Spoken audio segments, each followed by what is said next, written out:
Hey everyone, this is Eric Pratum. I'm the head of digital strategy with Big Wide Sky, and today we are talking about the State of Nonprofit Digital Giving Study 2020. I hope you are able to hear me and see the screen. If I'm talking and you can't hear me, then I suppose you won't even hear this question. But hopefully you can let us know if you can hear us, can't hear us, if there are technical issues or whatever. I did receive emails from at least 2 people saying they were having difficulty getting in. So if you're here, obviously. But hopefully we do not have too many technical difficulties. I suppose a little bit of housekeeping first. Obviously, we're using Microsoft Teams for the webinar, and we've typically used Zoom for webinars.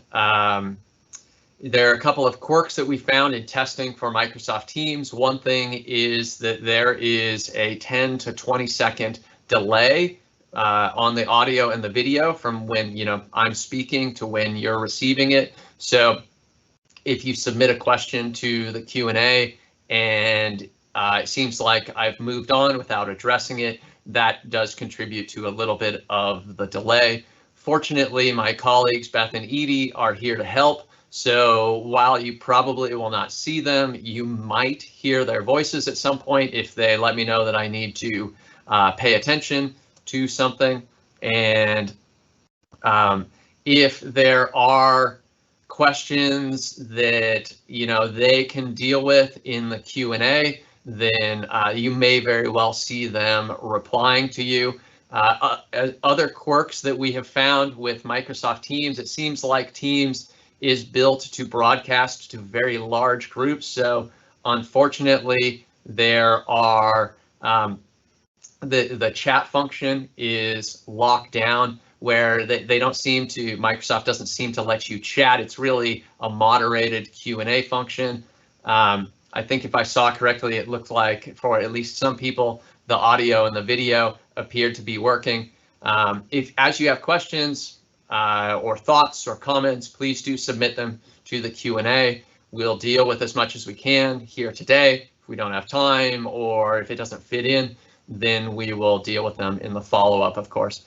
We're recording this. The recording will go on YouTube, so if you cannot stick around for the entire time, then of course we'll post it on YouTube and share that link with you.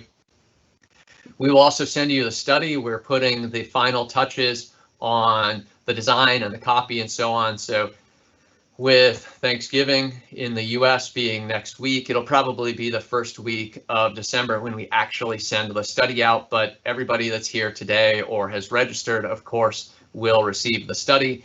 And then should you wish to receive my slides, my email address is on the bottom of just about every slide here today.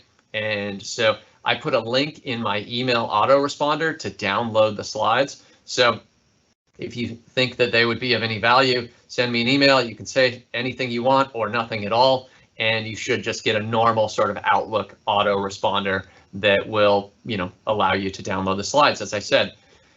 If anybody here is not familiar with me, a little background on myself. As I said, my name is Eric Pratum. I'm the head of digital strategy at Big Wide Sky. I happen to have 3 little human beings at home. We also have a dog, which when I'm sitting, this is often how she helps me work, I suppose I should say.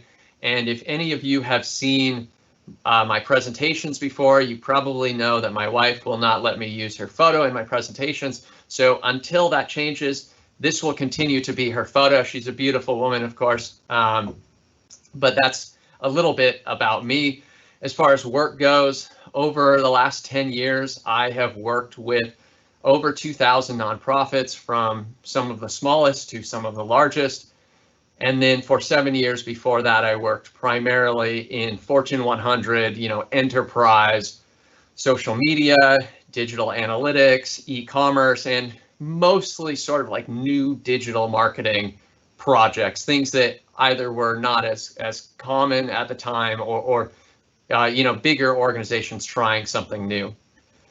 If you're not familiar with Big Wide Sky, we tend to work mostly with values or mission-driven organizations, and we do a lot of work around aligning the people that make up your organization around a shared vision of the future, and then helping those people to feel like they're all on the same boat and rowing in the same direction. We have this 2-question quiz that we will post soon, so I will share a link to everyone in a follow-up email. But basically, this futures type, as it's called, just with 2 simple questions, it helps you to unearth your strengths and your weaknesses around sort of predicting the future and planning for a future of uncertainty. And given how much uncertainty there has been this year with the pandemic and the stock market going topsy-turvy early in the year and social issues and now the election in the United States and so on, I think that a number of these exercises can become particularly important as you, your organizations, your causes, and so on are trying to do things like strategic planning or determine where to invest your time and your money and your resources. So as soon as that's ready, I would love for you all to check it out. And if we do get enough responses, then we'll be able to publish some things like, for example, how does the nonprofit space think about the future, and how much influence do people feel like they have over a positive or negative future that they foresee. I'm going to reference a number of times last year's study. So if you have just about any smartphone and you open up the camera app and hold it up to one of these QR codes, it should ask you if you would like to go to one of these pages. The one on the left will take you to a landing page where you can submit some information, and then you'll get an email with the study. The one on the right is the recording from last year's webinar. Of course, our study document this year will include a lot more information, but in the interest of time today, what we're talking about today will not rehash too much of what we talked about last year. So before we jump into the study, a little bit of sort of level setting or setting the table. Looking at just one data source, AFP's Fundraising Effectiveness Project, and of course you could look at any number of studies, whether it's Blackbaud, whether it's Classy, or who knows what, but just looking at one in the interest of time, through Q2 of this year, according to AFP, in 2020, donors are up year over year, 7.2%, and donations are up 7.5%. Unfortunately, while donors are up and donations are up, according to AFP, new retained donors are down 8.6%, and the recapture rate for donors is down 2.1%. So basically, it looks like to me, through all of the uncertainty this year, people who have been able to give are giving. So donors are up and donations are up. Unfortunately, as an industry, we're not doing as well retaining new donors, so getting donors to give basically 2 years in a row, or recapturing donors, so donors gave, they took a year off, and then they give again later on. And so I think that we may end up seeing a bit of a lag in financial stress that nonprofits are feeling, where this year, for example, especially in the United States, a lot of people have felt financial stress due to not being able to work as much as usual, or being laid off, or whatever it is. And yet the financial situation industry-wide appears to be pretty good. But if we're raising more funds this year and we're getting more donors on file, but we're not able to either retain those donors in the coming year or recapture or reactivate them next year, we may see a lag where individuals feel financial pain this year and we feel financial pain next year. And so I think it becomes even more important to do some work around your strategic planning or your planning for the future to make your organization more nimble and to make your plans and your staffing and your resourcing able to adjust to uncertain futures, so that we can both, acquire more donors and more donations this year, but also keep those people on board or do whatever it is that we need to do so that we can continue to fund the programs that it seems like in the nonprofit space are going to continue to be needed even more in the coming year. If we speak about the study itself, though, if you saw last year's study, you saw that we selected 100 nonprofits at random. We attempted 100 online donations. We signed up for 100 email programs when those were offered. If we could find the nonprofits in social channels, we followed those. Those nonprofits. And then when text messaging, calling, or other mobile programs, mobile apps, things like that, when those are available, we also opted into those. And basically, as much as reasonably possible, we want to interact or be exposed to the communications of these nonprofits for the time that we're doing the study. We use Charity Navigator's classifications for our nonprofits. So if you take a look at the 100 nonprofits that made up the study this year, we had 9 animal organizations, 8 arts, culture, and humanities organizations, and so on. The biggest single group here, according to Charity Navigator, is human services. And if you happen to work in or with organizations that might be classified as being in human services, that's a pretty broad category, from housing to poverty to drug addiction to faith-based groups and non-faith-based groups and so on. But in an attempt to stick largely to sort of industry classifications and to be consistent, we, as I said, use Charity Navigator in order to organize our nonprofits and classify them. Taking a look at the size of organizations, we had 8 organizations with less than $1 million in revenue. We had 44 organizations with between $1 million and $5 million in annual revenue, 24 organizations between $5 and $10 million, and so on. You can see the rest here. The largest organization that we had was one organization with between $500 million and $1 billion in revenue.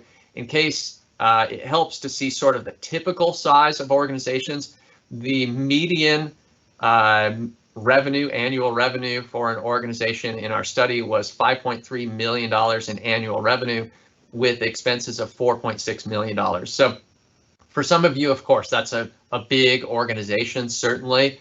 And then, for others, there's certainly, as you can see here, much larger groups, but hopefully that gives you an idea of the, let's say, typical organization.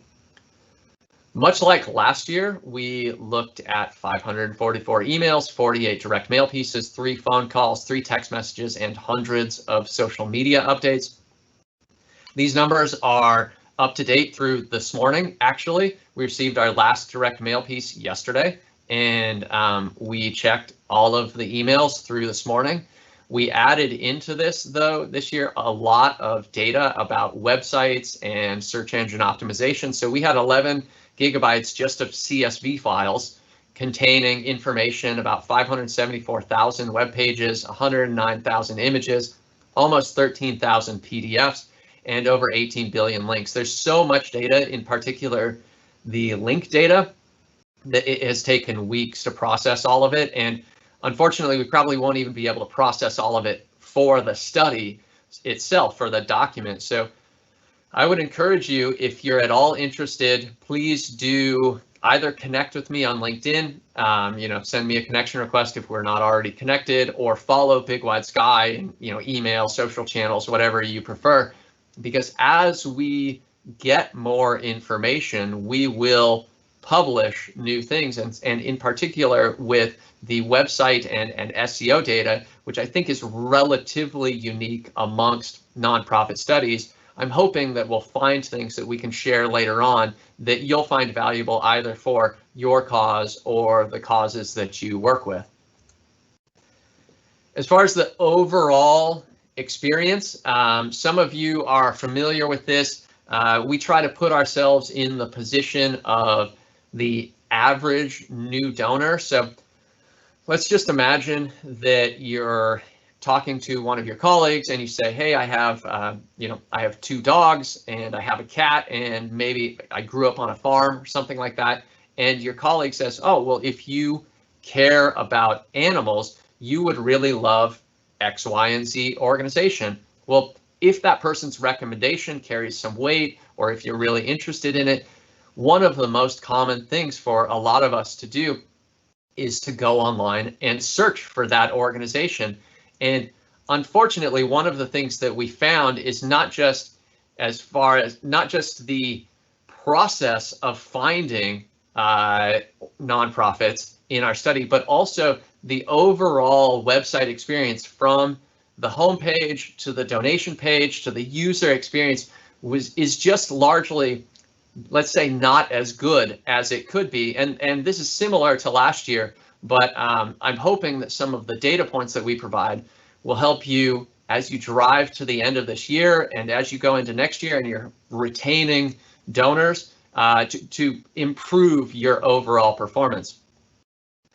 The second sort of issue related to our experience overall is that there are, again, like last year, a lot of just little things that are very checklist-like that could be improved. Some of them relate to the user experience. Some of them relate to putting yourself in the position of your website visitor, whether your website visitor is a donor or somebody who's looking to be helped or somebody who's looking to consume something like a story or whatever else it is. It seems like there are a lot of little things to just sort of check the box and make sure that everything is working, and we'll get into some of those details. The email and direct mail experience, both last year and this year, was unfortunately underwhelming, and I'm not going to knock, boring direct mail pieces, because having worked with organizations that raise a substantial amount of money from direct mail, I know that it is often the most boring, let's say, direct mail piece that tends to perform the best, and that's perfectly fine. But when you look at just even the frequency of direct mail or the frequency of email, which is what we have more data about here, and the way that it seems to be used or who's even using it at all, it certainly seems to us like there's a lot to be improved upon. And then the last high level item, unfortunately, people's behavior online, just normal, internet users, all of us, as well as search algorithms and social media sort of newsfeed algorithms are really biased against smaller and medium-sized brands. So it's these smaller organizations that are getting squeezed out and are not able to build awareness. They're not able to be seen as much. And it's much more of the bigger brands, both for-profit and nonprofit, of course, just big brands and big names who really benefit from a normal person's online behavior, as well as some of these search and social media algorithms. So looking at the actual experience, like I said, put yourself in the position of someone who is, a nonprofit is recommended to them, or maybe it's coming up to the holidays and I have young children, and so I want them perhaps to get involved in maybe volunteering with a feeding program, or donating to a Christian nonprofit, or helping out an arts organization, or whatever else it is. Put yourself in that position, and then imagine you're going online and you're looking for a nonprofit that you can validate. Do you want to become involved with them? As I mentioned, we looked at over 500,000 web pages, 18 billion links, and so hopefully, while we just hit on the overview here, hopefully a little bit of this is helpful. When we went online, we used search in order to just assess the visibility of these nonprofits. And if you think about it, more people use search than use anything else online, social media included. So most of us, whether you're a Facebook user, Instagram, TikTok, whatever it is that you use, people who use social media hit it multiple times per day, and they may not use search as much. But I can pretty much guarantee that everyone who is on this webinar at the moment knows people who say, oh, I don't use social media. But you probably don't know anyone who says, I don't search. There, whether you're looking for the current weather, whether you're looking for a product, whether, you have the stereotype of mom or grandma or whatever it is, that they open up their browser and they Google the domain name of the place that they're going, whatever it is, just about everybody uses search, and it's more people than actually use social media. So search is highly important to visibility and findability for nonprofits. So that's one of the ways, one of the places that we start. You're probably aware of this, even if you don't know the exact numbers, but according to Statista, 95% of mobile search occurs on Google, 90% of desktop search occurs on Google, and then 75% of searchers never go beyond the first page of Google, according to HubSpot. So while search is important, while pretty much everybody searches, Google is the big player in the space. And as has been said in the search space, some of you might be familiar with this, the best place to hide a dead body is the second page of Google search results. So if you're not showing up on the first page, it's almost like you don't exist. We looked at the number of backlinks that each nonprofit has. So backlinks, sometimes you'll hear it as, if you're not into SEO, people will say inbound links or just links in general. It's the number of links from some other website pointing to your website. When we look at each of the nonprofits in our study, the distribution follows a fairly standard fat head, chunky middle, and then long tail distribution. So we had one nonprofit with well over 25,000 links pointing to its website. We had nonprofits in the 10,000 range after that. And then the median number of backlinks that a nonprofit had was 658. And we found a fairly high correlation between the number of websites that link to a nonprofit and its annual revenue. So there's a 0.72 correlation between an organization's annual revenue and how many different websites link to this.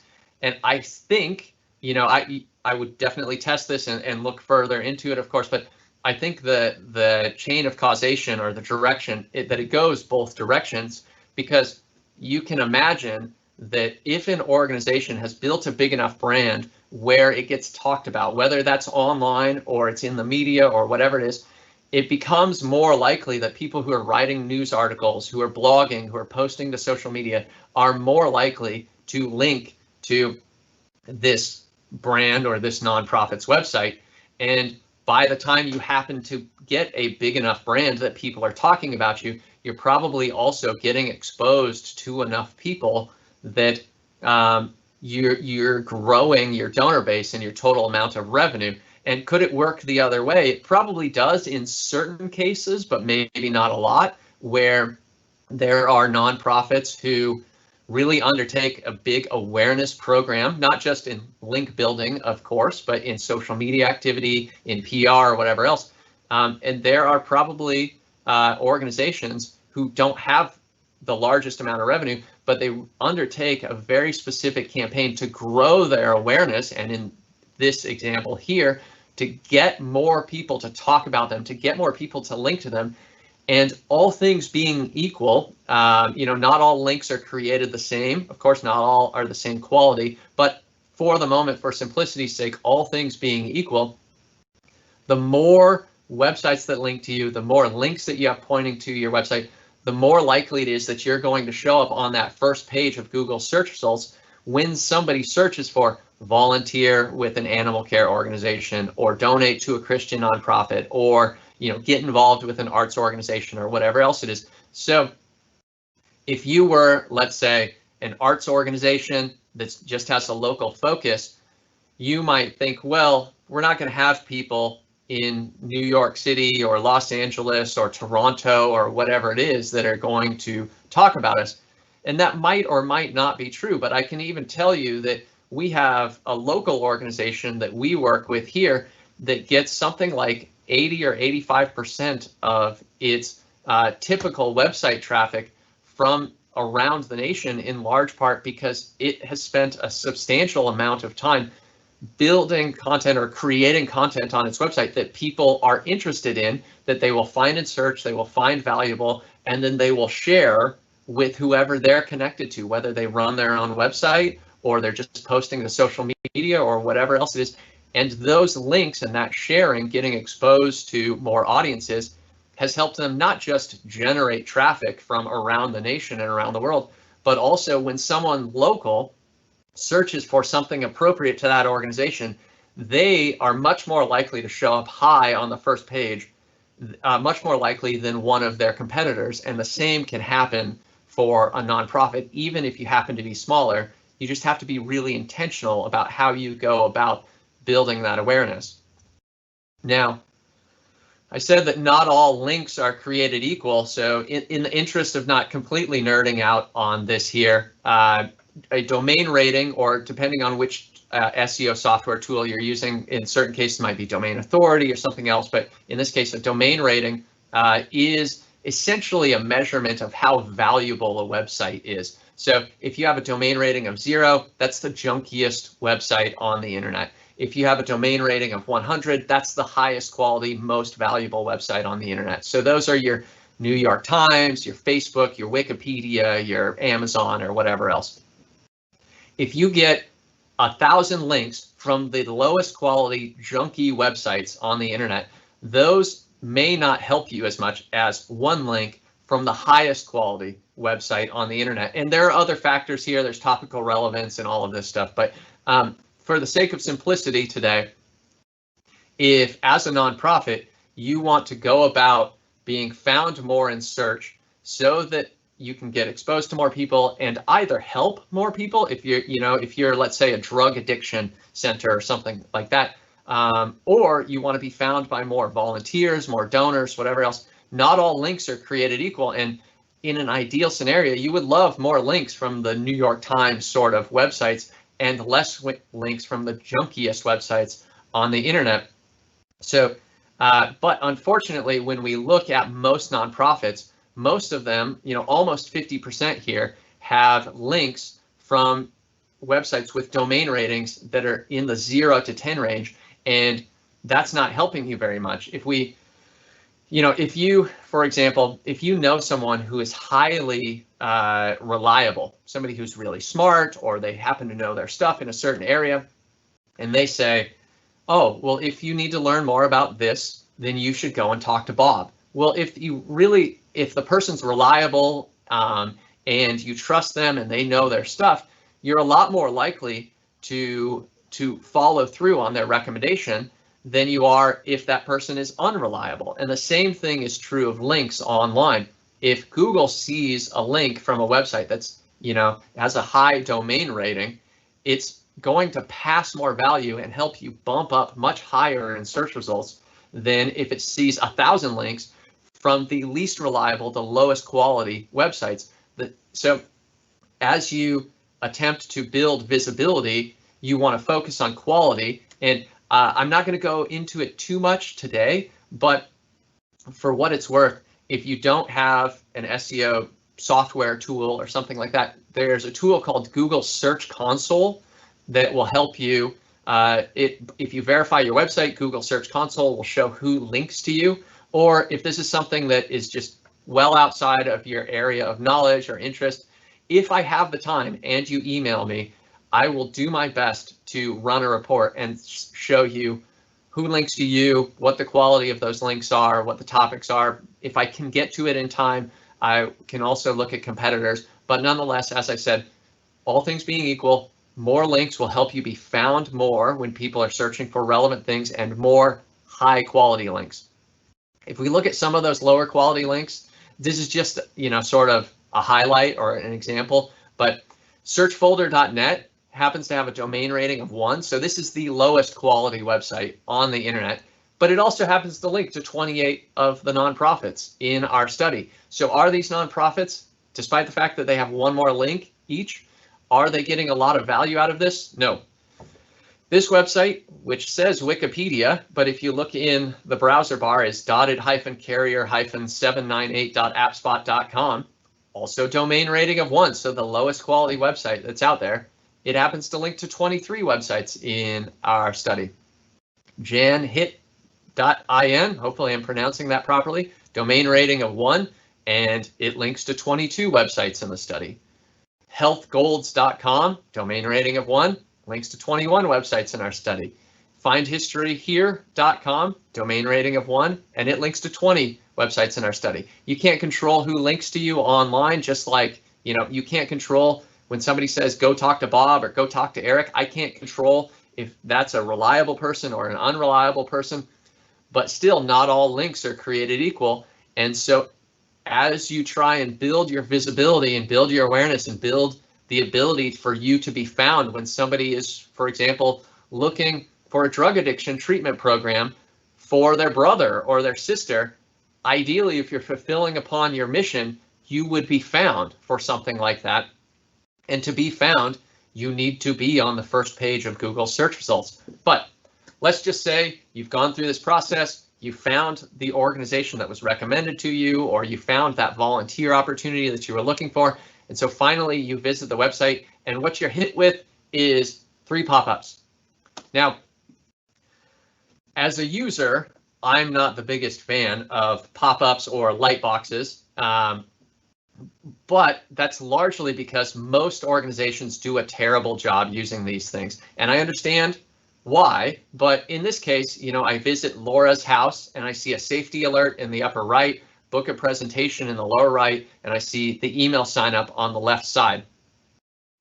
The user experience that I'm encountering here is whether I'm a potential donor, I'm an existing donor, I'm someone who needs help, whatever it is, my eye is being drawn to 3 different things. There's a bunch of flair going on this website, and they're making it pretty difficult actually for me to want to take the action that they want me to take, whether it is signing up for email or booking a presentation or donating. I can't even see the opportunity to donate here if that's important. In our study, 19% of nonprofits actually used light boxes. That number is down a little bit from last year. And every time I have done a test with a nonprofit over the last decade, when we have used a light box, it has consistently increased conversion rate, revenue, and total number of donations. However, when I have done user surveying with visitors to nonprofit websites, consistently light boxes will perform worse when they're used well. Light boxes will consistently perform worse for acquisition audiences, and almost word for word, just a few years ago in a survey that I did for one nonprofit, one of the acquisition audience members said, "You're asking me to donate before I know what I'm being asked to donate to." And so there are, as I mentioned, I'm not the biggest fan of light boxes because they tend to be used really poorly. Well, you can, with a little bit of setup or code in Google Tag Manager, with certain WordPress plugins, or even just with a cheap developer that you find on Upwork.com for very cheap, and even potentially with no technical skills, you can trigger your light boxes to show the right message to the right person. And an example of this is you could set up your light boxes or even your hero messages or whatever it is on your website to show only to people who are donors. So let's just say you cookie someone's browser or device, and the next time that they visit the website, that cookie, you can read the cookie in their browser. I realize this sounds very technical for certain people, but there are editors that don't require any code or anything. You read the cookie and you see that they're a donor, and so you pop up the light box. In all the testing that I've done, when you show the light box, you're going to get higher conversions and more revenue. But perhaps you don't know if the person is a donor because they haven't been cookied as giving a donation. Well, you can set the light box to only show once let's say they've scrolled 50% of the way down the page, or they visit a second page, or they've been on the website for over a minute, or whatever the behavior is. And you can even set the light box, if it's a donation light box, not to show when someone visits a page about getting help. So if it's Laura's house here, they're working to end domestic violence, perhaps the visitor takes some action that would lead you to believe that they're there to get help, either for themselves or for someone that they know. And so, as most of you probably encounter, in certain discussions, you don't want to be asking people who need help for a donation if they're looking to get out of a domestic violence situation, or if they're looking to, get off of drugs or whatever it is. Well, with a little bit of logic and something that does not have to be technical whatsoever, you can actually increase your amount of revenue, your conversions and all that, and show the right message to the right people. I think this is particularly important because in this case with Laura's house, we're showing 3 calls to action when I would assume that fundraising is probably one of the major KPIs for the website. I don't even see it here. And if some of you have seen my presentations before, you'll probably be familiar with this. But if you don't recognize this guy, it happens to be George Mallory. And he answered the question of why did you climb Mount Everest with because it's there. Well, no one that you want to take an action is like George Mallory. None of your website visitors are going to donate just because the button is there. No one's going to sign up just because the email sign up option is there. You have to make it as dead simple as possible for people to be able to donate. And in fact, even when you give people a simple way to do things, people are really bad at following directions. So you have to make it as simple as possible. In particular, I would argue that you should not be using things like motion, like an auto-rotating hero that you'll see here, or a hero homepage video.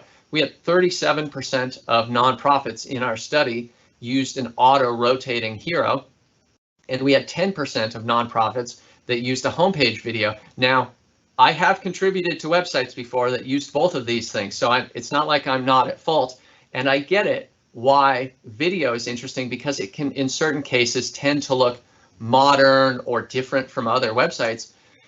And with auto-rotating heroes, I get it that you need to ask for a gift and you need to share a story and you need to promote your next gala and all of that. But all of this motion makes the call to action to watch the motion. If you're showing a video, the call to action is watch the video. The call to action is no longer say hello, as it says here on transplants.org, or make a donation or sign up for email. All of the experiments that I have done in the past where we tested, for example, with the auto rotator here, I've worked with a number of nonprofits where we tested having the auto rotator where it switches every 1 second, 5 seconds, whatever it is, versus making a manual rotator. And in every single experiment that we have run, changing to a manual rotator where all of those slides, all of those images are still there, but you actually have to click the arrows. The minimum increase that we have seen in click-through rate to a second page of the website is 30%. And at the same time, in every experiment, despite the fact that all those messages are there, conversion rates have gone up, revenue has gone up, and average gift has gone up.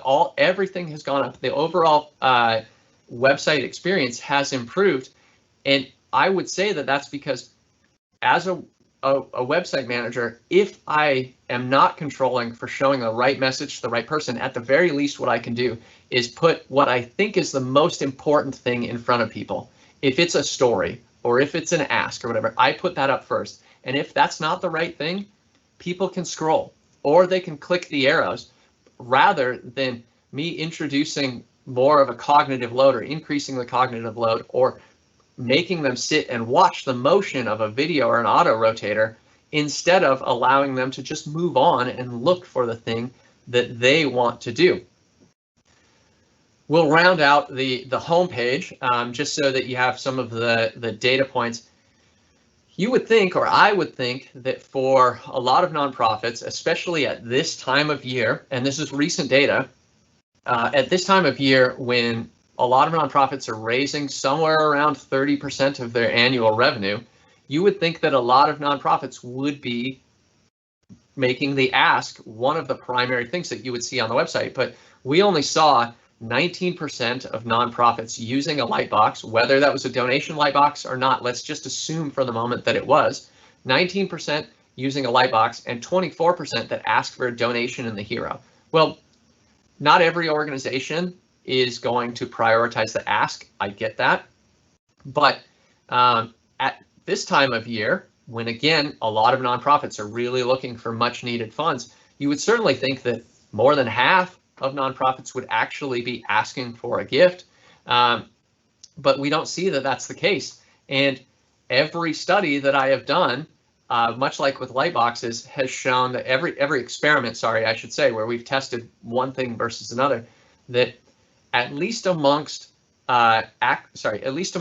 amongst active donors or people who are already in the mindset to give, showing the ask increases conversion rates and increases total gifts, except for acquisition audiences. So I would recommend that you put a little bit of logic behind this, but it's super easy and it's super cheap. Now, let's just say you're not going to control for any of this. I would think most nonprofits at the very least would want to get people opted into their communications so that then you could move people to becoming a donor later. Well, in our study, only 22% of nonprofits had a really obvious email ask. And for us, this wasn't just an email ask on the donation page or somewhere on the homepage. We classified this basically as somewhere above the fold when we visited the homepage. It could be an email ask in the lightbox if there was one. It could be, the email sign up bar or something at the top of the page. It could be below the hero but still above the fold. Only 22% of organizations were asking us to sign up for email, and there's some overlap here between these two data points, of course, but let's just say that they're mutually exclusive. Less than 50% of the nonprofits that we looked at were either asking us to opt into communications in one of the most obvious ways or asking us for a donation. There aren't a lot of other scenarios where a nonprofit is going to be asking somebody for something that is really valuable. Now, of course, somebody may need help, like I said, in the drug addiction scenario or domestic violence. That completely makes sense. I get that. But you would think that more nonprofits would prioritize what's most important to them and also what likely a lot of their website visitors want to follow through on. And we just don't see that being the case. I think this is something you could improve, if not before the end of the year, then definitely going into next year when, as I said, I think retention rates are going to be even more important than they have been in the past. So you've gotten past the searching for an organization, you've gotten past the homepage, and you click on that donation button, and whether the nonprofit is sending you out to PayPal or Network for Good, or they have their donation form embedded in the website, you click on it and you get this, or you click on it and you get this. And this year, we gave our donations all at the same time, but on 3 different computers, 3 new browser setups from 3 different locations, and we all vetted when we ran into errors where we all seeing the same thing, so that we hopefully weren't dealing with connection issues, device issues, or whatever else. So you might look at Earth Day 365 and it may be different now, but at the very least 3 of us encountered this, and you can imagine what the experience is like for a lot of potential donors, but even existing donors, where you click through to the donation page and it doesn't exist or it doesn't work. Now, if you're familiar with last year's study, you might remember that 8% of nonprofits linked to donation forms that either didn't exist or didn't work. This year, the number was 7%. So let's just imagine it's November, we're going into December. You're probably one of the many organizations who are looking to raise much needed funds before the end of the year. What would it take for you to make sure that you're not one of those 7%? Might you just, I don't know, search for your name on Google, see how you show up, or search for, something that's relevant, topically relevant to you, click through, look at the homepage experience or the website experience in general, and say, if I were a donor or if I was somebody who needed help, would this be a good experience? And I realize you're not your donor, but still just try and put yourself in that position. Click through to the donation page. Don't paste in the URL or anything.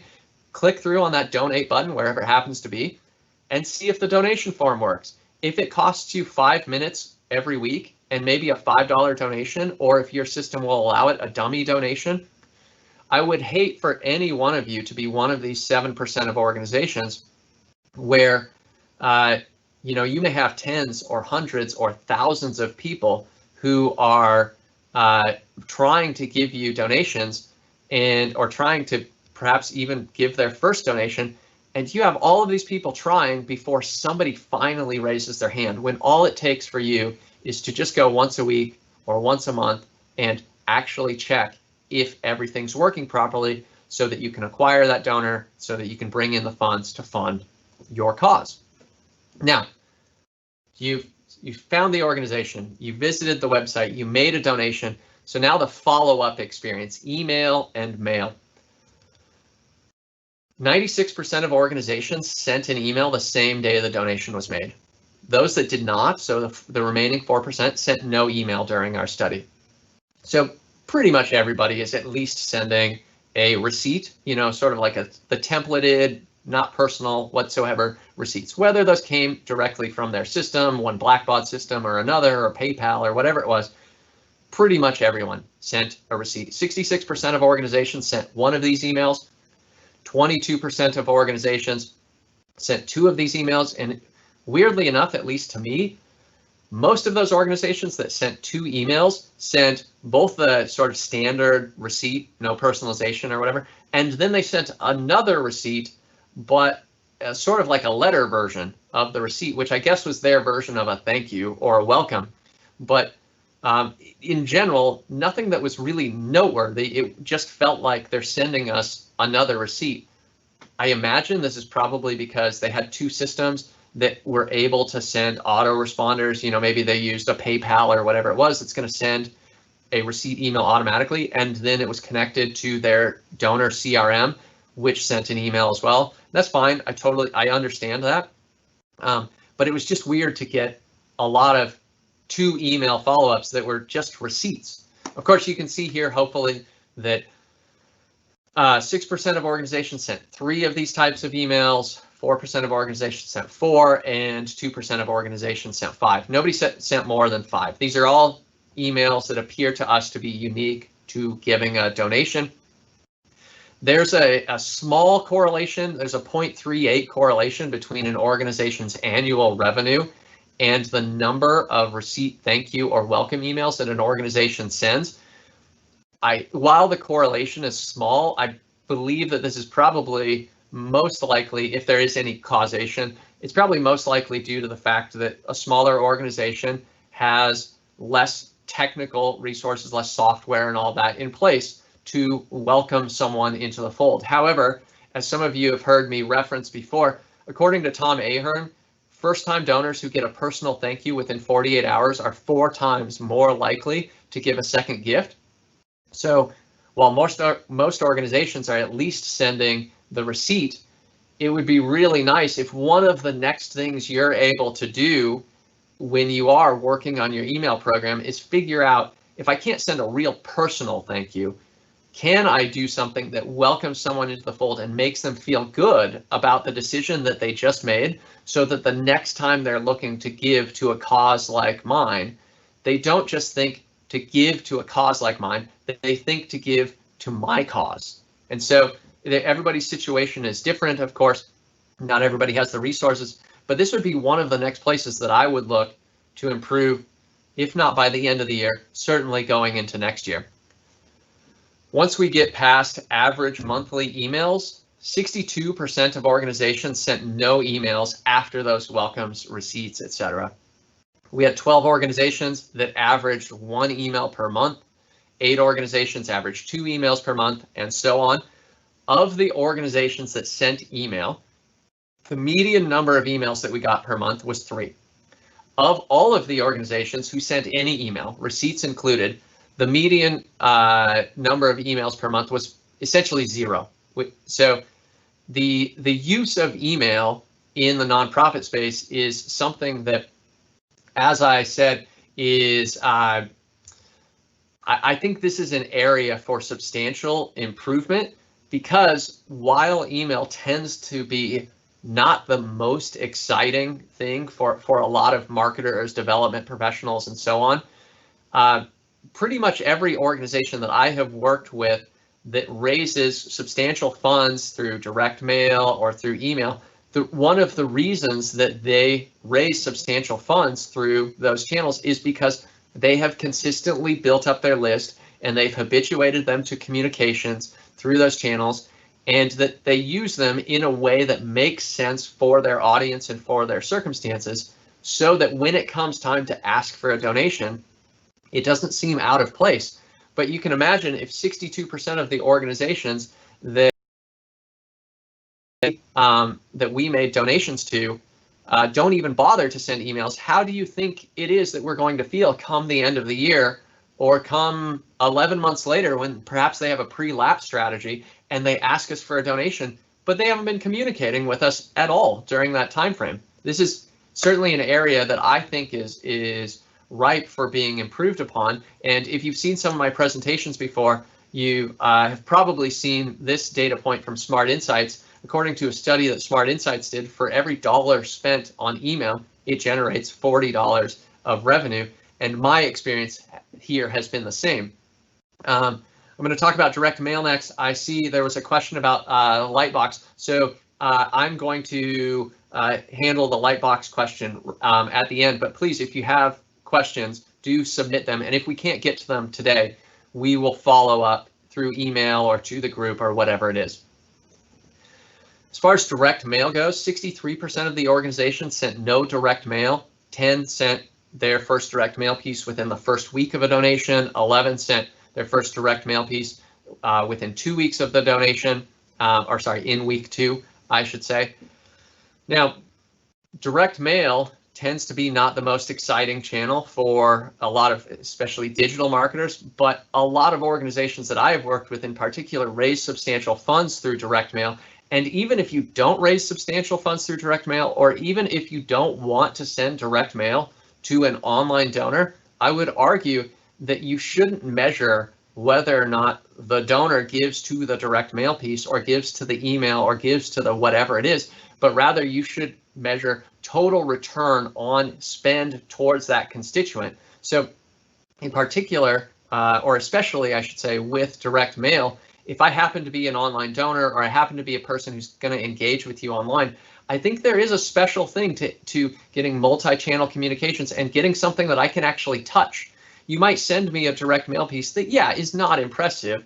I mean, we didn't receive a single direct mail piece this year that we thought was noteworthy, but still, with me being able to see your name and being able to touch something, I think that there are generally more benefits than there are drawbacks. And if you don't measure it on a per piece mailing basis, instead what you do is you measure how much did you spend against that constituent and how much did you raise, I think you're a lot more likely to see that when you send direct mail, you're still able to raise more funds from your online donors because of that multi-channel and also then that physical communication. Okay, so as part of the follow-up, social media is part of the follow-up. So we took a look at how many social channels were linked to from these nonprofits. So out of 100 nonprofits, 94 linked to Facebook pages, 74 linked to Instagram accounts, and so on. You can see the rest here. The median number of social links from a nonprofit's website out to their social channels that they run was 4. So most nonprofits would link to, for example, Facebook, Instagram, Twitter, and YouTube, whether that was from, you know, a sidebar on their homepage or a footer on their homepage or whatever else. The median was 4 links. The correlation between number of social links on your website and revenue, though, is 0.92. So there's a very high correlation between the number of channels, the number of social channels a nonprofit links to, and how much revenue they raise. Now, again, like one of the other points, I think the direction of causation probably likely runs one direction and less so in the other direction, but still, by the time an organization tends to get big enough, they're raising enough funds where they're going to be engaging in more channels and so on, they probably have more funds to hire more staff or engage, you know, more agency resources to keep active on more social channels. Most nonprofits, of course, that a lot of nonprofits that I've worked with have a hard enough time keeping their Facebook page active. You know, we haven't posted to Facebook in 2 weeks. What are we going to post? And then they're phoning it in, or they just don't have enough time, even if they do know what they're doing. So I understand that generally it is the bigger organizations. However, when you look at these numbers, one thing that I would suggest for you is Facebook has billions of users, as does Instagram. Twitter happens to be, in terms of active users, Twitter is roughly 1/10 the size of Facebook, but Twitter is really geared towards, it's more like broadcast media. LinkedIn is also 1/10 the size of Facebook. So it's a much smaller audience. But if you look at our study from last year, in particular, if you look at the webinar recording in the last 10 or 15 minutes, we show you just one example of how different it is to get visibility or to get seen on Facebook versus LinkedIn. LinkedIn may have 1/10 of the audience, but if we can take these numbers as any indication, everybody's on Facebook, everybody's trying to get seen, and Facebook's algorithm is biased against being seen, pages being seen organically, so you end up having to advertise a lot more. LinkedIn's algorithm is not biased against organic posts from what they call company pages, and so yes, the audience is much smaller, but if we take these numbers as any indication, you see a lot less competition there. This is not an advertisement for LinkedIn. There are other channels that you can consider. You can see Pinterest here's, a site that it appears less nonprofits are competing in. But basically, the question, the thing that I think you should ask yourself is, might we be better served being a big fish in a small pond as compared to trying to compete where, yes, there's a larger audience, but we're competing with everyone. We worked with ActionSprou this year. If you don't use ActionSprou, it's free for 501c3s, so I would definitely recommend it. It's a spectacular tool.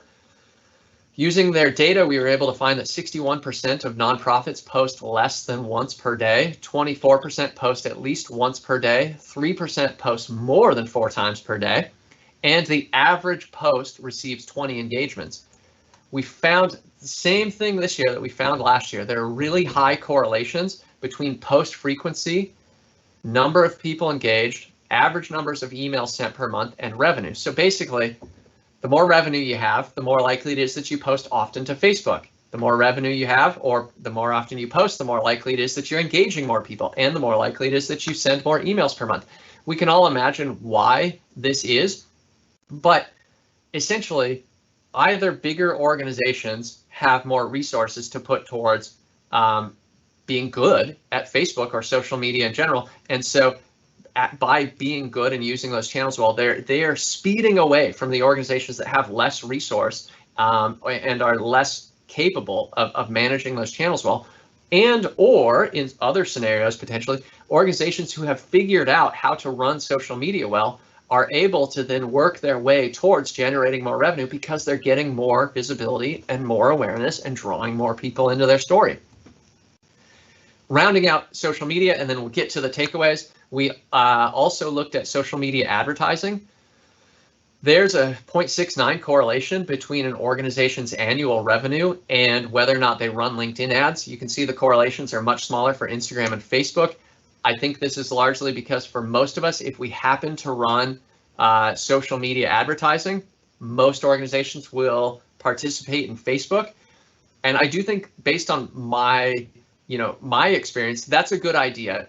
Facebook advertising, in my experience, tends to work very well. However, despite the fact that LinkedIn, in this scenario, has 1/10 the audience of Facebook, let's think about this. In this case, Michael J. Fox might spend, let's say, $100,000 a year on Facebook advertising. Maybe it's more, but for nice round numbers, $100,000 a year. How much do you think they spend on LinkedIn? I bet you it's $10,000 or $15,000, or at least percentage-wise, it's significantly smaller. If you work in healthcare and you're trying to get seen, and Facebook's algorithm is already biased against your organic posts being seen, and in order to compete against a much larger organization, you have to spend $100,000 or be really awesome at targeting and so on, or you can go to LinkedIn where all you need to spend is $10,000 or $15,000. Where do you think you're going to get a bigger bang for your buck? Where do you think you're going to get seen more? Where do you think you're going to get, hopefully, better ROI? It might not be LinkedIn, but again, what I would ask is, might you be better served going to a smaller pond and being that bigger fish? So there's been a lot packed in here. I'll wrap up the key takeaways very quickly. So number one, look at your website experience from the donor's perspective. And not all of you are concerned with fundraising, of course, but a lot of you are. How easy and obvious is it to take your desired action? Are you popping up 3 light boxes? Are you putting the biggest ask first? Make sure your donation pages exist and they function. How difficult should it be to just go and check now and then? And if you're an agency, go and check for your clients. it shouldn't be that difficult. Make a $5 donation. I would definitely consider your use of email and direct mail. Are you doing the wham bam thank you ma'am thing where you send me a receipt and then I don't hear from you again? Or are you really making me feel good about that experience and then following up appropriately with me? And 4, consider your use of social media and advertising. Might you be better served being the big fish in the small pond? So we're right at the end of our time. I did say I was going to deal with the Lightbox question. If you send me an email now, you can get a link to the slides. We'll send the study to everyone. And if you have other questions, I will attempt to deal with them. But if not, just put the questions in here and then we will follow up in an email. So the question in Q&A, so your website has data for 30% of your visitors, so 70% of your traffic comes from people you don't know. So what do you recommend as a Lightbox strategy? This is actually very similar to scenarios that I've worked with. It's not unusual for a lot of nonprofits to have most of their traffic showing up as new. So there's not a perfect answer, but if you can test it, what I would do is, for example, show the Lightbox to everyone. Show the Lightbox to 50% of your audience, and then for the other 50%, only trigger it when they match certain characteristics. So they've given a donation before, or whatever that happens to be, or they have been on the website for 2 minutes, something of that nature. And then just let that run for a week or 2, or use a testing tool. Google Optimize is free. It's not super user friendly, but it is free. And I would just see, does it appear to you that by tracking certain behavior, you're still able to get a better conversion rate or get better revenue from one audience or another? If you show the Lightbox to everybody or don't show it to anybody, how does that perform revenue-wise and also website behavior metric-wise versus only showing it when the behavior or what you know about them matches certain characteristics? If it would help to go further into some of that, just shoot me an email. I would be happy to email about it or chat about it, whatever you like, whatever I can do that would be helpful to you. So I know we're over time. I really appreciate everybody making the time today. As I said, we're going to post to YouTube. If you want the slides, you can email me, and then as soon as the study is done, I will send it to you all. Thank you very much. Please do shoot me an email, connect with me on LinkedIn. Thank you again. Bye-bye.